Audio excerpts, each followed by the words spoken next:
Yo creo que estamos en el tiempo más interesante de la historia de la humanidad, porque estamos a punto de ver, y de hecho ya hemos comenzado a ver, el cumplimiento profético de muchísimas cosas. Entonces, ¿usted cree que la iglesia pasará por parte de la gran tribulación? No le quepa a usted la menor duda. Todo el que quiera vivir piadosamente sufrirá persecución. Lea usted los libros de teología de hace siglos atrás y ningún cristiano oraba o soñaba con no pasar por tribulación. Al contrario, era un honor ser perseguido. El arrebatamiento yo creo que es tan real como la silla en la que estamos sentados, Eliezer. Yo creo que estamos a punto de ver la manifestación del anticristo. Y hay un texto bíblico que a mí sí me ha llamado la atención y lo quiero mencionar, que dice que Satanás sabe que le queda poco tiempo. Pero claro, este versículo se escribió hace 2000 años. Y si hace 2000 años Satanás sabía que le quedaba poco tiempo, ya me contarás a mí ahora. Si tú le preguntas a muchos judíos ortodoxos, hasídicos en Israel, oye, ¿cuánto tiempo falta para que venga el Mesías? El Mesías, desde su punto de vista, te dicen 1 hora. Mañana yo no sé lo que va a pasar.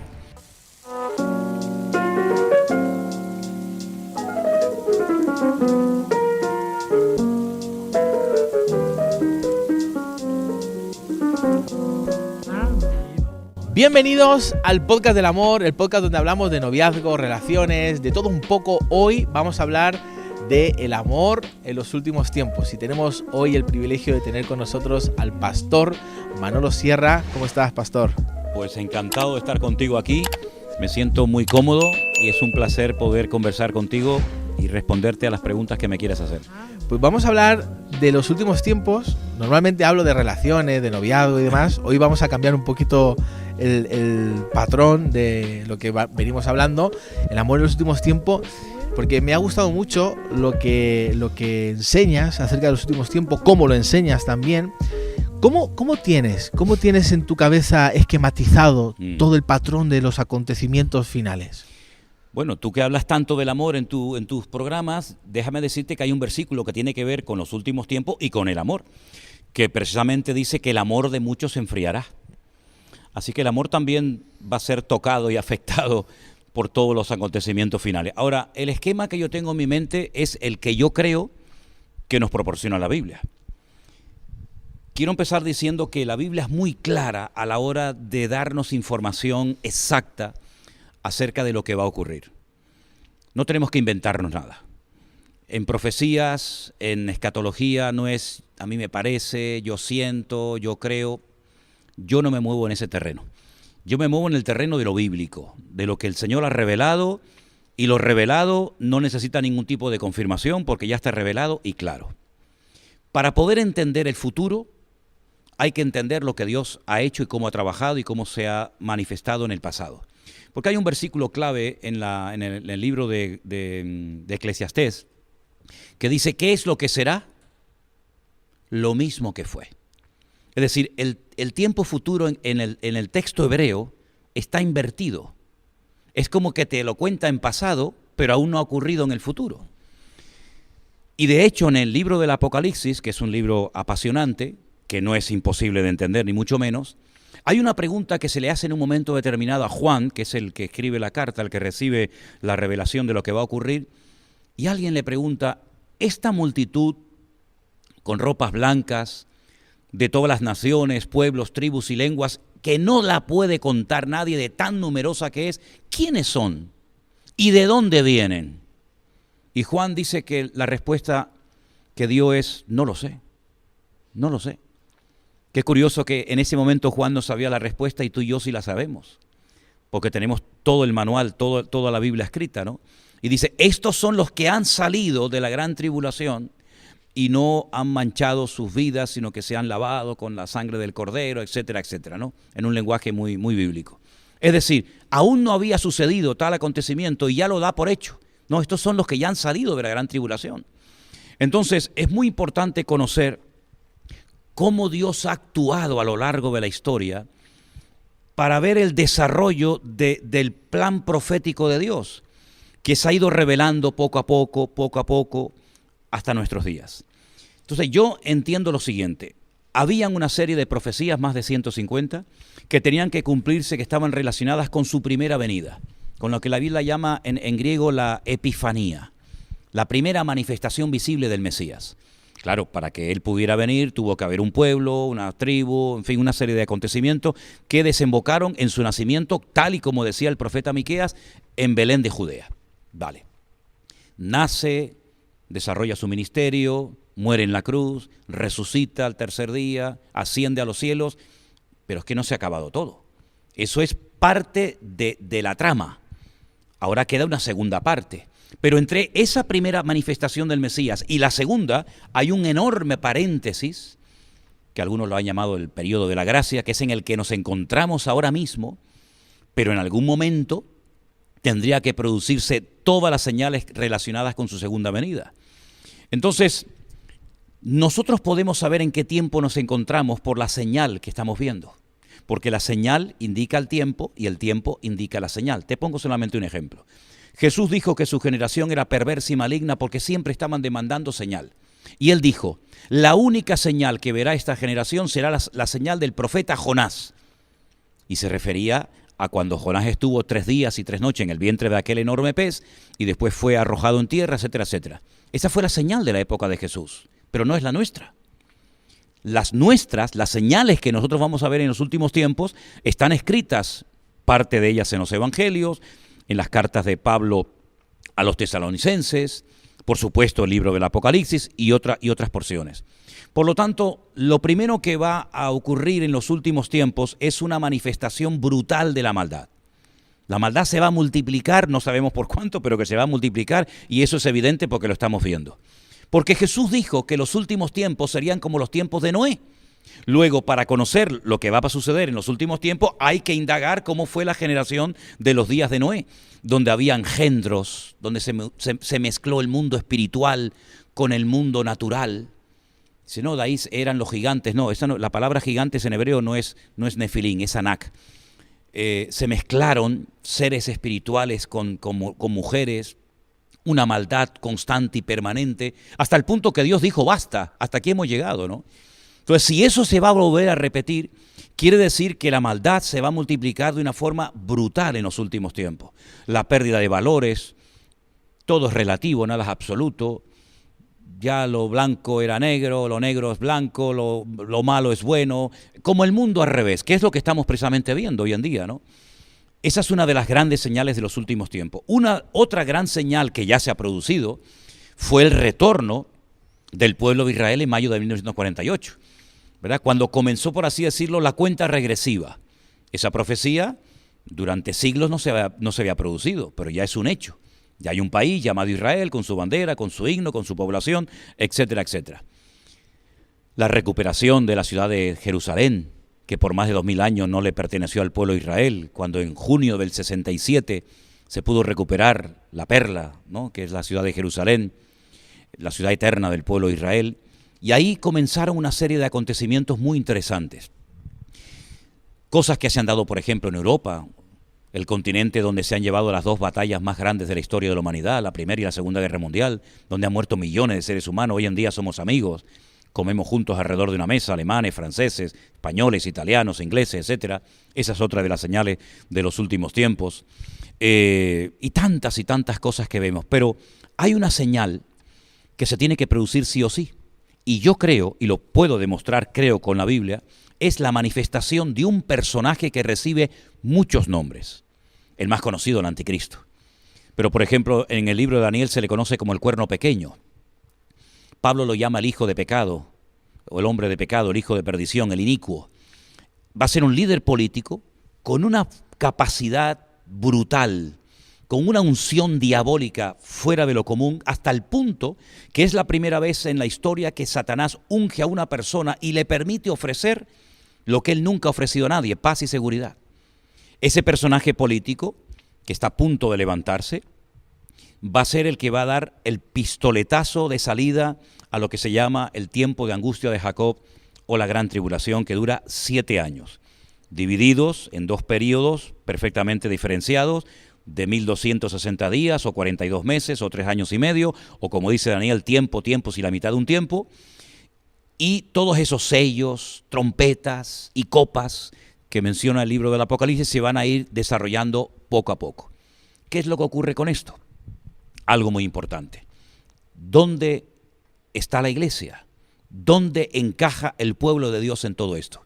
A mí me enseñaron, en la escuela bíblica en la que estudié hace más de 40 años atrás, que la iglesia no iba a ver nada de esto, que la iglesia iba a ser arrebatada, la iglesia no, iba a ser trasladada a las bodas del Cordero, mientras en el mundo se llevaba a cabo la gran tribulación y finalmente volveríamos, ¿verdad? Que es cuando todo ojo le verá y toda rodilla se doblará.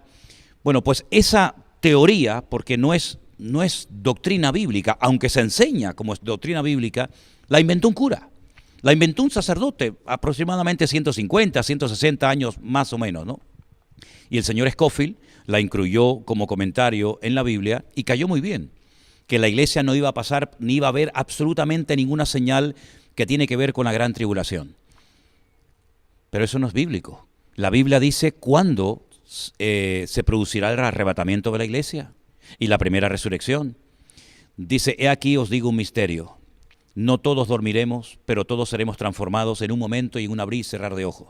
Porque se tocará la trompeta y los muertos en Cristo resucitarán primero, luego nosotros los que vivimos seremos arrebatados para recibir al Señor en el aire y así estaremos siempre con Él. A la final, trompeta. A la final, trompeta. Señores, ¿cuál es la final trompeta? Pues la que cuenta el libro del Apocalipsis, que dice que son 7 toques de trompeta. Lean ustedes en el Apocalipsis qué ocurre cuando se toca la 7ª trompeta y se van a dar cuenta que tiene que ver con el arrebatamiento de la iglesia y con la primera resurrección, porque la Biblia habla de 2 resurrecciones y lo viene diciendo ya desde Daniel capítulo 12, que unos resucitan para vida eterna y otros para condenación eterna. Y esa primera resurrección se produce al final de la 7ª trompeta, como dice Pablo, como misterio revelado en 1 Corintios capítulo 15, versos 51, 52. Por lo tanto, yo creo que estamos a punto de ver la manifestación del anticristo. Y yo sé que algunas personas se pueden llevar las manos a la cabeza diciendo, pero si a mí me enseñaron que eso no lo íbamos a ver. Bueno, es que usted tiene que comprobar a la luz de las Sagradas Escrituras si lo que le enseñaron, si su teología coincide con la Biblia o usted quiere que su teología o que la Biblia coincida con su teología. Por consiguiente, yo creo que estamos en el tiempo más interesante de la historia de la humanidad, porque estamos a punto de ver, y de hecho ya hemos comenzado a ver, el cumplimiento profético de muchísimas cosas. Por lo tanto, si se están preguntando algunos, ¿entonces usted cree que la iglesia pasará por parte de la gran tribulación? No le quepa usted la menor duda. Todo el que quiera vivir piadosamente sufrirá persecución. Lea usted los libros de teología de hace siglos atrás y ningún cristiano oraba o soñaba con no pasar por tribulación. Al contrario, era un honor ser perseguido. La iglesia cristiana, el cristianismo, está bañado en sangre. ¿Cuántos hermanos nuestros murieron? Y eran a lo mejor más santos o más espirituales y más consagrados que nosotros. Por consiguiente, no nos tiene que sorprender que nos persigan. Lo que nos tiene que sorprender es que no nos persigan. Lo que nos tiene que sorprender es que no se metan con nosotros. Porque Pablo llegó a decir que el cristianismo, los cristianos eran la escoria del mundo en aquel tiempo, ¿no?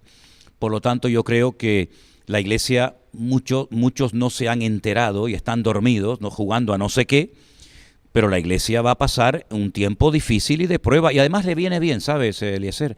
Le viene bien porque donde más ha crecido la obra y cuando más fuerte y más unidos hemos estado ha sido cuando nos han pinchado y cuando nos han perseguido. Cuando pasan de nosotros y ni siquiera se dan cuenta de que estamos, que es una desgracia tremenda que no esté la luz encendida, pues es cuando más se ha relajado la iglesia y cuando peor nos ha ido.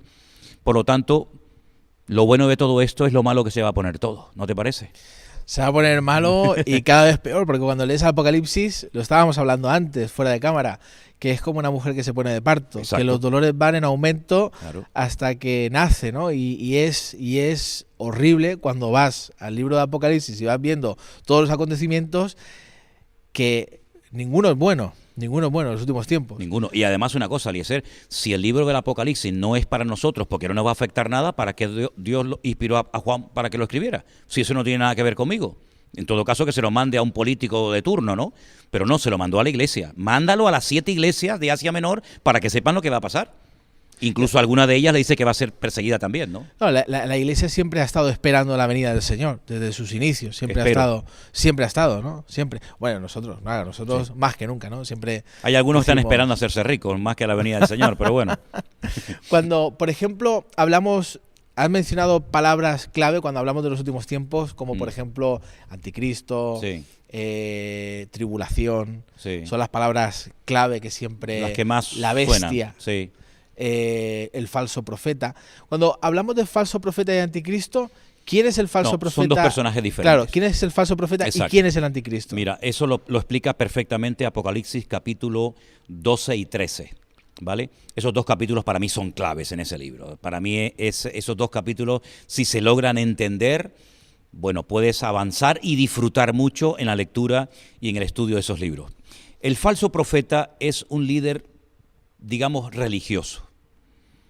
Es un falso profeta, es un falso predicador, un falso exponente del Evangelio. Pero no deja de ser un exponente del pseudo-evangelio, ¿no? Y el anticristo es un líder político. Ambos se asocian, aunque después el anticristo se vuelve contra el falso profeta y lo destruye, pero digamos que hacen un tándem, ¿no? Se casan durante un tiempo. Los datos del falso profeta son espectaculares. Los datos del falso profeta son muy interesantes porque nos describe cómo se visten sus ministros, cómo se adornan los ministros que están bajo la tutela o bajo la cobertura del falso profeta, dónde está la sede central de gobierno de esa institución totalmente corrompida moral y espiritualmente.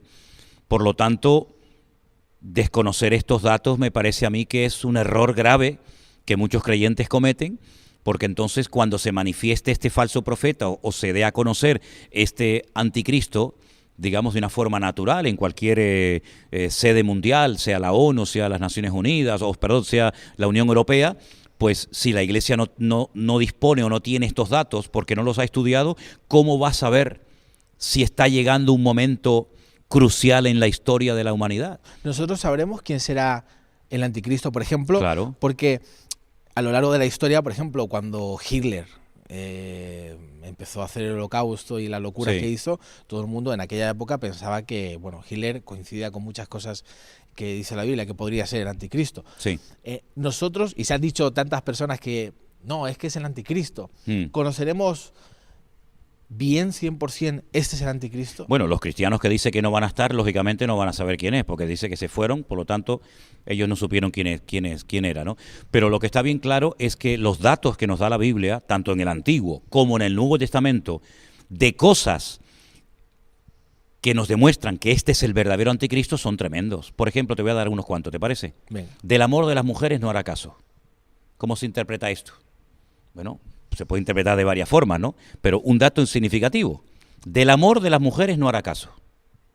Del Dios de sus padres se va a desprender y adorará a Alama Ozin, dice en el arameo, en el texto arameo, Alama Ozin, el Dios de la fortaleza o el Dios de la guerra. Otro dato muy significativo. Otro dato muy interesante. Se levanta contra todo lo que es objeto de culto. Tanto que se sienta en el templo de Dios, haciéndose pasar por Dios. ¿Cuál es el templo de Dios?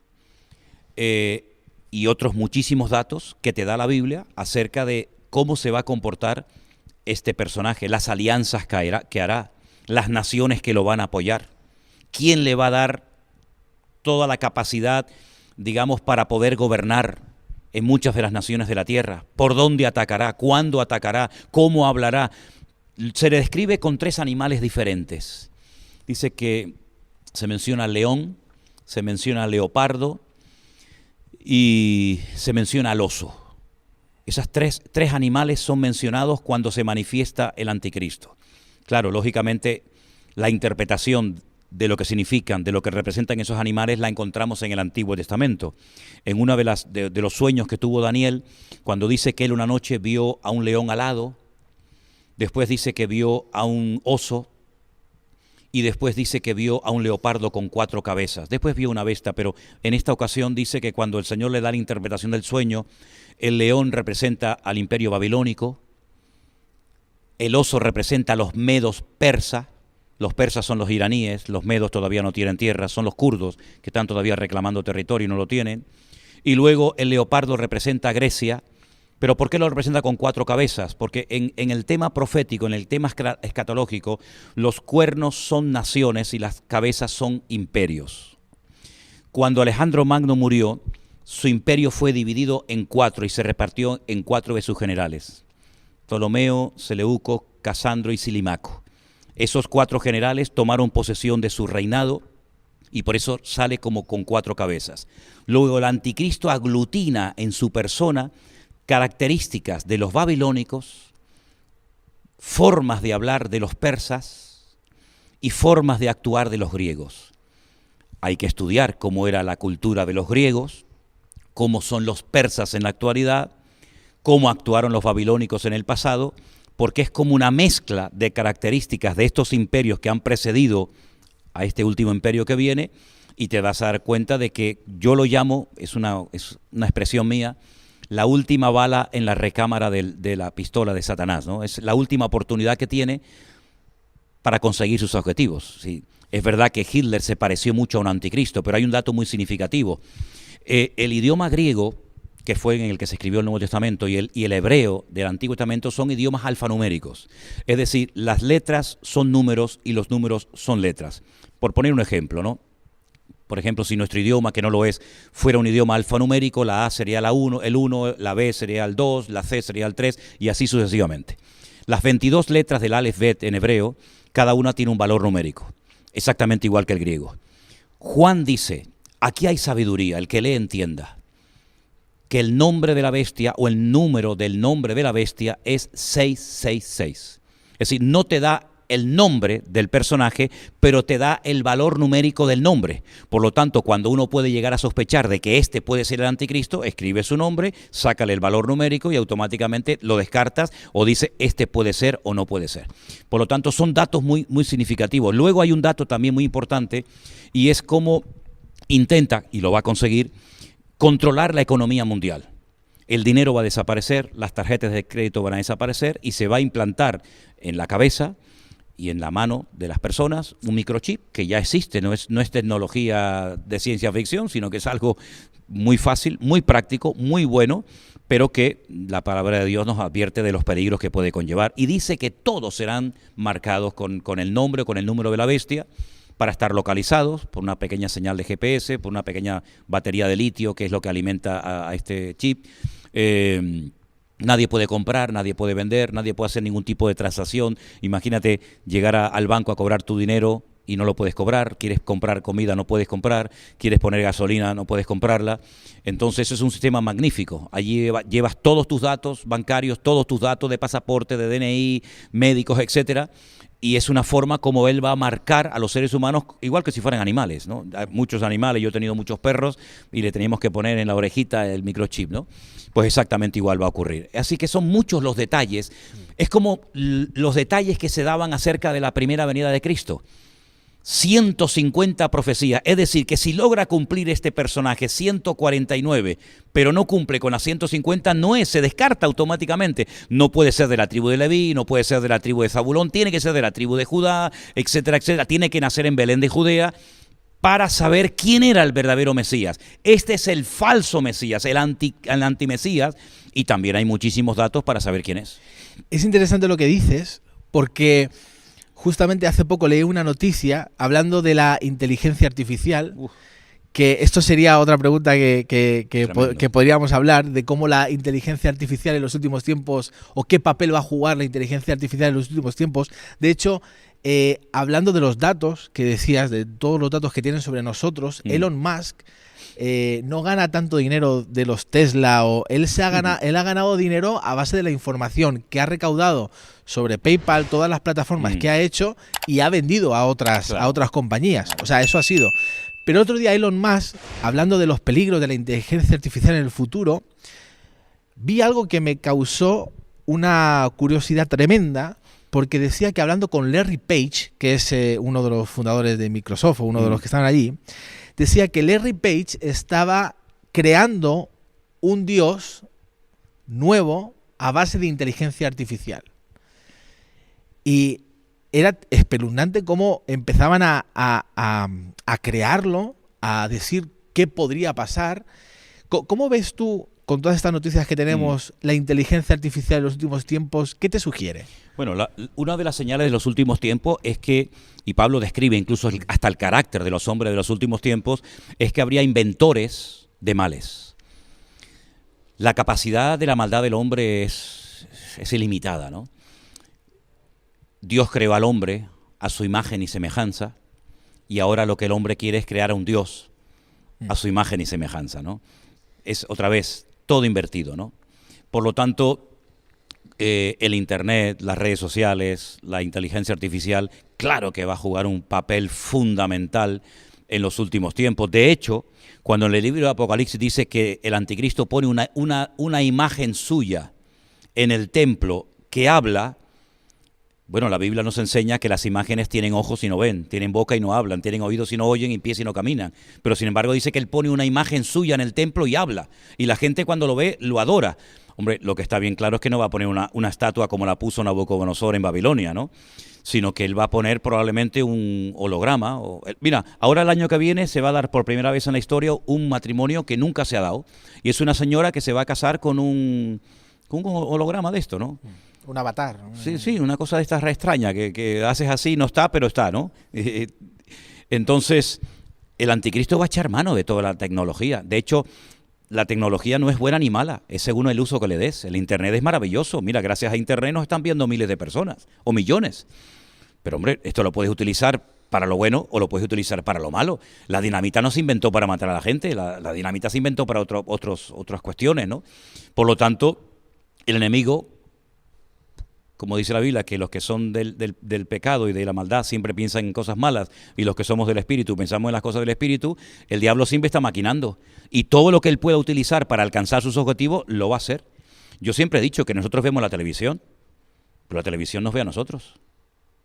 Yo siempre he dicho que nosotros cogemos un teléfono, un celular, como llaman algunos, y podemos hablar y tal, sí, pero es que el celular también te está escuchando a ti constante y permanentemente, sabe dónde estás 24 horas al día. Y tú hablas un día de vacaciones en Hawái y al momento te salen informe de vacaciones en Hawái. Me ha pasado muchas veces, muchísimas veces. Además lo he hecho a propósito y funciona, sí. Totalmente. Hablemos más de Cristo. Sí. Hablemos más del Señor, prediquemos la palabra a tiempo y fuera de tiempo, a ver qué es lo que pasa. A ver si nos sale más. Claro. Por ejemplo, cuando hablamos también de el rapto, que es otra palabra fundamental cuando hablamos de los últimos tiempos. Sí. ¿Qué sabemos en la Biblia con respecto al rapto o al arrebatamiento? Bueno, hay versículos muy interesantes. Por ejemplo, cuando lo que te citaba antes de 1 Corintios 15 dice, no todos dormiremos, pero todos seremos transformados. Metamorfosis es la palabra que aparece, en un momento y en un abrir y cerrar de ojos. Bueno, yo pienso que ahí hay una referencia clara a este tema, ¿no? Algunos lo relacionan únicamente con la segunda venida. Pero Jesús dijo, por ejemplo, que estarán dos en una cama, uno será tomado y el otro será dejado, dos mujeres estarán moliendo en un molino, el molino casero, no el industrial, el grande, la una será tomada, la otra será dejada. Yo creo que hay muchas referencias en la palabra de Dios de una desaparición masiva de miles, de millones de seres humanos. Y a mí lo que me llama mucho la atención, que incluso hoy en día hay predicadores que dicen que el milenio no existe, que es una forma metafórica de hablar de un periodo corto de reinado de Cristo, que el arrebatamiento no existe, que la segunda venida de Cristo no es así como se ha dicho siempre, sino que es diferente. Sí, a mí me llama mucho la atención que son los mismos creyentes los que ponen en tela de juicio lo que enseña la palabra de Dios, por lo cual millones de hermanos nuestros han dado su vida y han muerto crucificados y quemados en las hogueras por defender esas doctrinas, y ahora resulta que nosotros, los más listos de la historia, cuestionamos lo que otros hermanos nuestros fueron capaces de dar la vida por defenderlo hasta la muerte, ¿no? El arrebatamiento yo creo que es tan real como la silla en la que estamos sentados, Eliezer. Lo que pasa es que es algo tan misterioso. Yo recuerdo en mi época, cuando yo me convertí, era joven, que nos ponían películas en las iglesias sobre el arrebatamiento, ¿no? Y soñábamos, ¿no? Y nos asustábamos cuando mirábamos a un lado y no estaba el hermano y decíamos, nos habremos quedado, ¿no?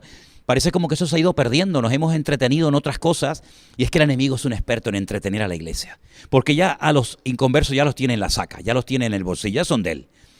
Pero entretiene a los jóvenes, entretiene a los creyentes con otras historias, con otras metas, con otros objetivos, y nos olvidamos de que esta es una de las cosas más maravillosas del mundo, ser arrebatados en vida. Yo siempre prediqué durante toda mi vida que yo no iba a morir, era mi anhelo, ¿no? No sé, no lo puedo decir a ciencia cierta, pero yo no voy a morir, yo voy a ser arrebatado con el Señor. Pero decir esto hoy en día en ciertos ambientes, decir, este tío está loco, ¿cómo que no va a morir? Eso del rapto no existe. Yo digo, ¿pero qué es lo que ha pasado? ¿Qué es lo que ha pasado de un tiempo a esta parte? Bueno, Dios lo sabe, ¿no? Sí, totalmente. Cuando hablamos, se me ha traspapelado una cosa que tenía para decirte, cuando dice todo ojo le verá, Sí. cuando Él venga. Eso es en su segunda venida. En su segunda Eso venida. es en su segunda venida. Ahí, por ejemplo, muchas personas cuando empezamos a tener teléfono móvil y demás, decimos, ahora cobra sentido porque todo el mundo con la pantalla en un directo, por ejemplo, en cualquier plataforma digital, tú puedes ver qué está pasando. ¿Y el que no tiene teléfono? ¿No lo veo o qué? Claro, por eso te digo, este acontecimiento para ti, ¿cómo se va a dar? Mira, ¿sabes lo que pasa? Que nosotros no podemos interpretar la Biblia con los parámetros del siglo XXI.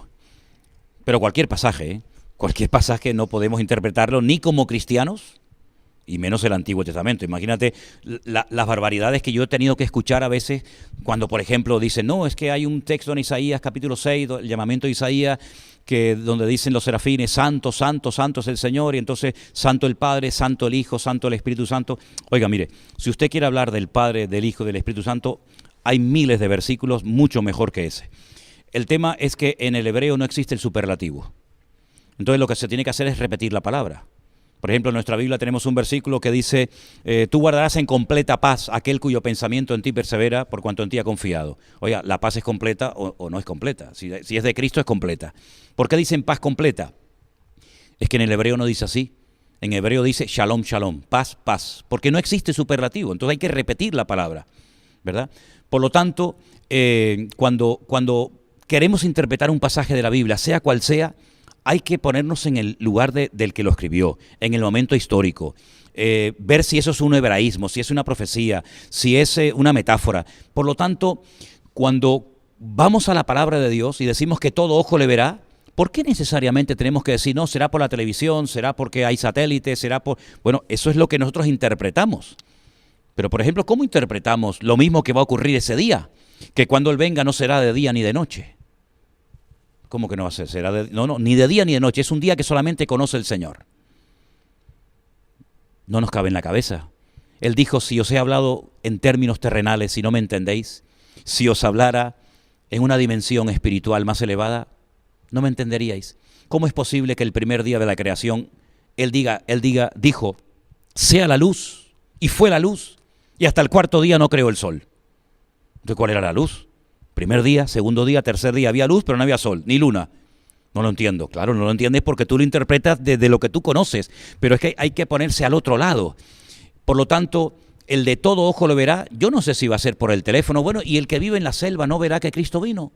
Y el que no tiene teléfono, o el que está en un submarino, no se enteró que Jesús vino.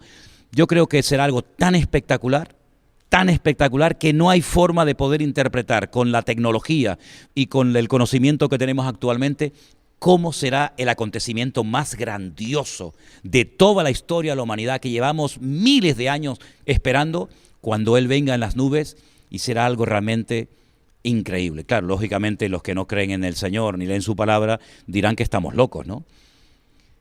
Pero bendita la cura, porque esta es la bendita esperanza de la Iglesia. En el momento en el que nosotros no vivamos con la expectativa de que mañana me voy con el Señor, ¿a qué nos estamos dedicando? Yo predico y vivo hoy como si fuera el último día de mi vida, porque hace años me dijeron que me quedaba poco de tiempo de vida y mi vida cambió completamente, y entonces me doy cuenta de que ya no podemos hacer planes a tan largo plazo. A mí esa gente dice, no, yo tengo la agenda llena para los próximos 5 o 6 años. A mí me dan miedo, yo digo, como si fueras dueño de tu vida, ¿no? Si ahora salimos de aquí, sabe Dios si esta es la última entrevista o el último programa que hacemos en la vida, ¿no? Por lo tanto, ese día va a ser maravilloso y yo estoy esperando que llegue. Vivo con ese sueño y con esa ilusión. Totalmente. Me encanta escucharte porque me apasiona. Mira, esto es una maravilla, Eliezer. Esto es lo más bonito del mundo. Es lo más bonito. Yo me acuerdo cuando era pequeño, mi abuela siempre me hablaba de Gog y Magog. Oh, sí, claro. De Rusia y China. Ese. Siempre. Uy, ¿qué capítulos has tocado, madre mía? Siempre. Y me hablaba. ¿Te das cuenta? ¿Qué papel tiene? Y siempre que había una noticia de Rusia o de China, sí. ahí saltaba la abuela, siempre tocaba el texto. ¿Tu abuela te hablaba de eso? Siempre. Pregúntale a los chavales hoy en día por Gog y Magog. Muchos dicen, ¿de quién? ¿Te das cuenta de lo que hablaban nuestros antepasados? Totalmente. ¿Te das cuenta de lo que hablaban? Siempre hablaban de la venida del Señor. Claro. Siempre. Nos prepararon para eso. Y no estamos preparando a esta generación claro que no. para la venida del Señor. Claro que no. Por eso quería hablar de ese tema también, entre otras Hombre, cosas, por ¿no? Dios. Pero, Gog y Magog, ¿qué papel tiene Rusia y China en medio de la venida del Mira, Señor? en esos capítulos que tú has mencionado, ya desde el 36 de Ezequiel es espectacular, porque ahí nos habla del Valle de los Huesos Secos. El Valle de los Huesos Secos es el cementerio, uno de los cementerios más antiguos del mundo, que está en el Monte de los Olivos, donde los judíos entierran a sus muertos, los que pueden, porque ser enterrado ahí vale muchísimo dinero, porque ellos creen que como el Mesías viene de la parte del Monte de los Olivos, pues serán los primeros en resucitar. Cuando el profeta Ezequiel estaba en el cautiverio en Babilonia, el Señor le mostró que ese Valle de los Huesos Secos resucitaría. Y dice, háblales, profetízales, para que entre el Espíritu en ellos. Y es como una visión profética de la restauración nacional y espiritual de Eretz Israel. Yo siempre digo Eretz, tierra de Israel, y no Mediná Israel, que es el Estado de Israel, porque son dos cosas diferentes, ¿no? Para diferenciar una cosa de otra. A partir de ese capítulo en adelante, vemos que Israel, una vez que es restaurado, que ya ha sido restaurado, por lo menos a nivel nacional, mayo del 48, todavía espiritualmente no, todo se va a ir dando de una forma espectacular.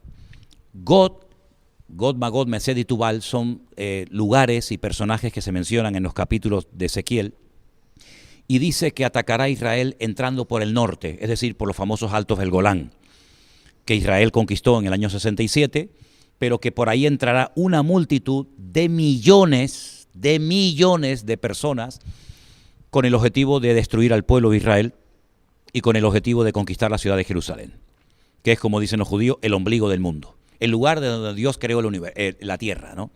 Por lo tanto, China y Rusia un papel fundamental. Rusia va a atacar a Israel.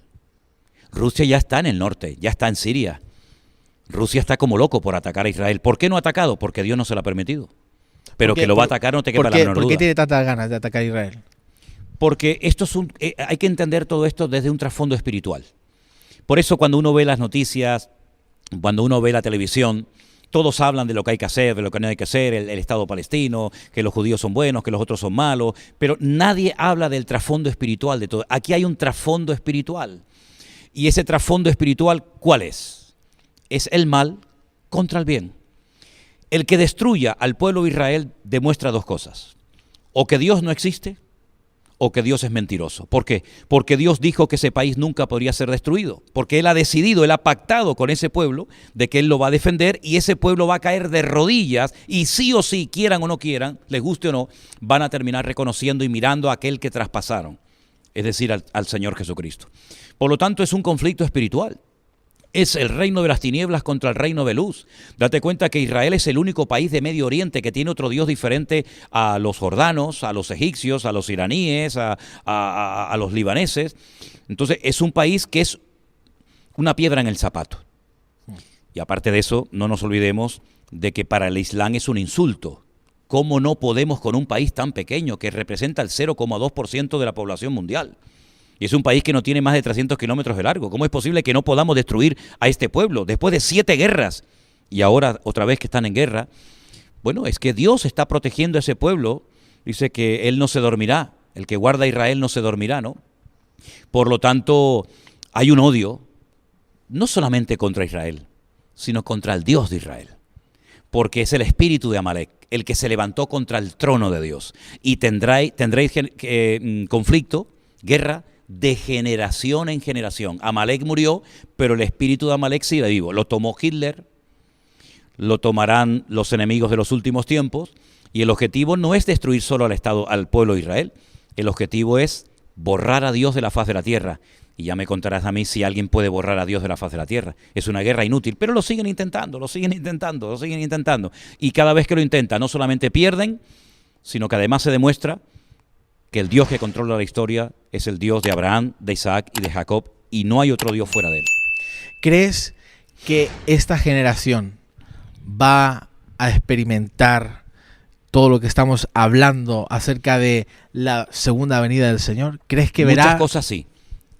Si analizamos cronológicamente el libro del Apocalipsis, yo creo, y es mi opinión personal, claro, me llevaría mucho tiempo demostrar contextos bíblicos y todo esto, que yo creo que la iglesia pasará la primera parte de la gran tribulación, los primeros 3 años y medio.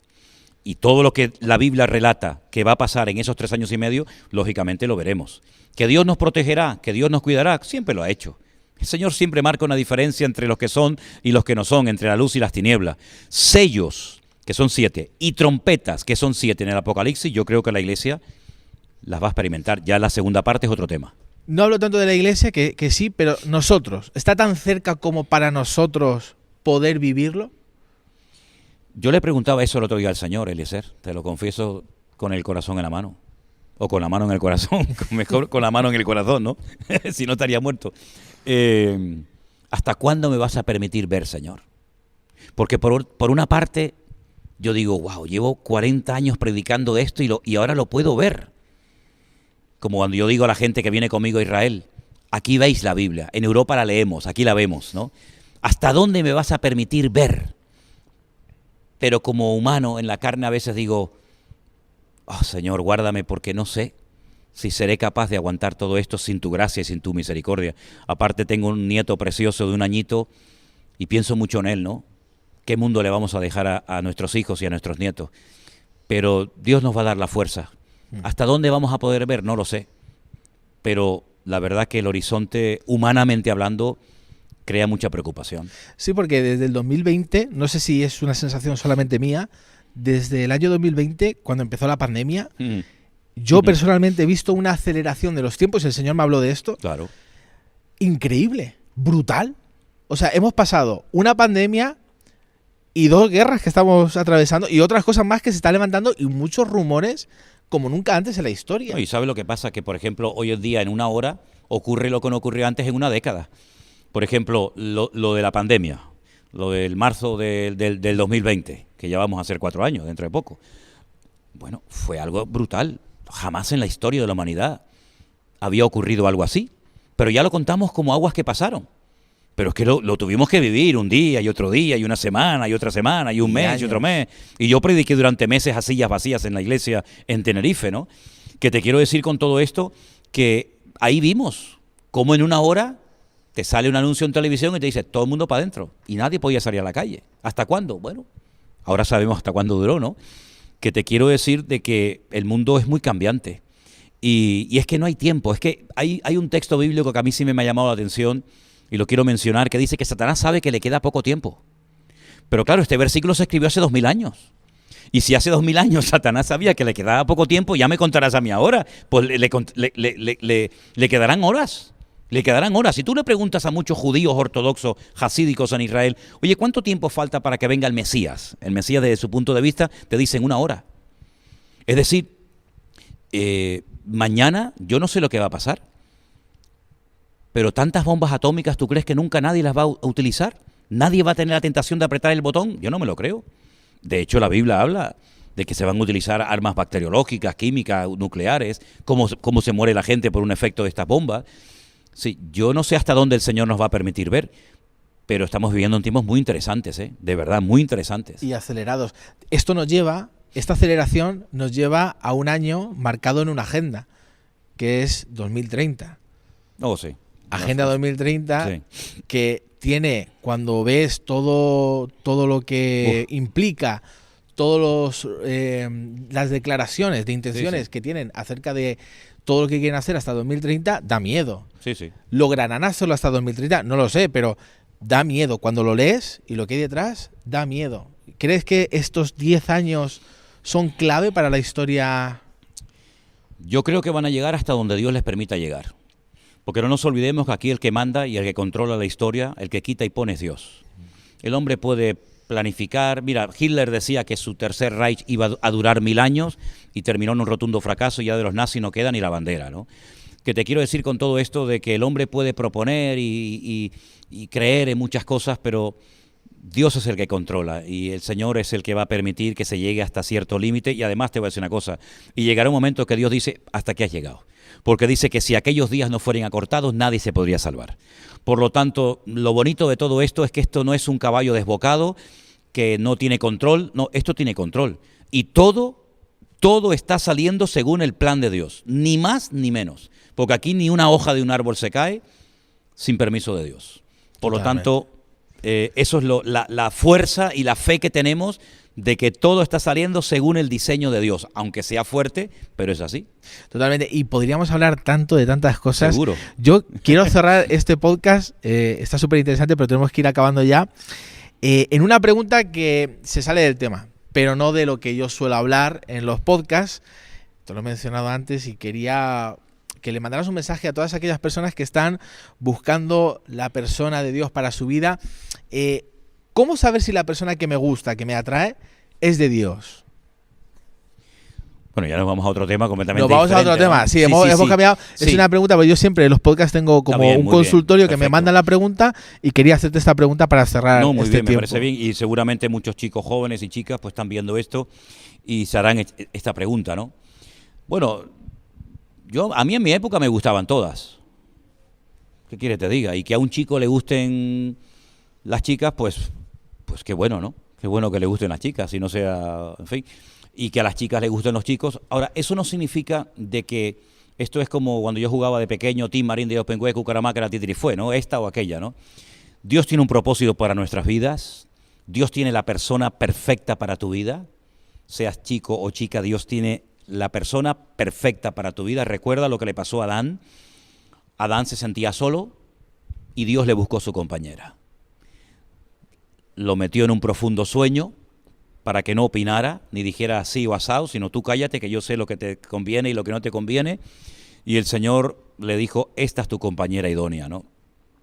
Lo bonito de todo esto es que Dios se encarga de todos los detalles de nuestra vida. Si a ti te gusta ese chico, te atrae esa persona, ora al Señor, ora a Dios. Me dicen algunos, ¿se pueden poner pruebas? Sí, ¿por qué no? Yo solamente te voy a decir una cosa, lo que Dios tiene para tu vida, si tú quieres hacer la voluntad de Dios, nadie te lo va a quitar. No tienes que competir, no tienes que pelearte con nadie, porque lo que Dios tiene para tu vida, nadie te lo va a quitar. No pierdas el tiempo enamorándote, dándole lugar a emociones y a sentimientos que después te pueden hacer mucho daño, tanto a ti como a otras personas, ¿verdad? Aprende a esperar en el Señor, porque no solamente es que te guste. Generalmente lo que te atrae, lo que te llama la atención es lo que vemos, lógicamente. Pero hay que conocer a la gente. ¿Qué gustos tiene esa persona? A lo mejor tú quieres servir a Dios y ella no, o él sí, o ella no. Entonces, orar, hablar, buscar a Dios en oración, pedir consejo. En la multitud de los consejos está la sabiduría. No experimentes, en esto no se pueden, yo la verdad te lo digo, en esto no se pueden hacer experimentos. ¿Por qué? Porque el Señor sabe lo que te conviene y lo que no te conviene. ¿Dónde está esa persona? Aunque no lo veas aquí, mira, mi noviazgo duró 7 meses por carta y por teléfono. Yo vi a mi mujer 20 días físicamente antes de casarme. Ella vivía en Galicia, yo estaba en el ejército, en Andalucía, no existía WhatsApp, no había Facebook, no había teléfonos, y yo estuve 7 o 9 meses simplemente por carta y por teléfono y nos vimos físicamente 21 días antes de nuestro matrimonio. Ya hemos cumplido más de 40 años de matrimonio. Por lo tanto, lo que es imposible para el hombre es posible para Dios. Es una necesidad, es un deseo, es un anhelo, casarte, formar una familia, tener hijos, bendito sea Dios. Pero es que ese anhelo no nace de tu corazón. Ese anhelo es un anhelo bíblico, te lo pone el Señor en tu vida. Por lo tanto, ora al Señor, espera en el Señor, pide consejo y no corras, que el Señor tiene lo mejor para tu vida. Y más vale esperar que por correr, hacer las cosas mal y después llorar. Y es mejor a veces decir, me gustaba, lo quería mucho, pero es mejor llorar una semana que llorar toda una vida. Tremendo consejo, tremendo consejo. Bueno, gracias por tu tiempo, gracias por tu sabiduría, por dejarte usar por el Señor. Y nos vemos en el siguiente podcast del amor. Ya sabes, suscríbete, dale like, compártelo con alguien que necesita escuchar lo que tú ya has oído. Dios te bendiga. Amén.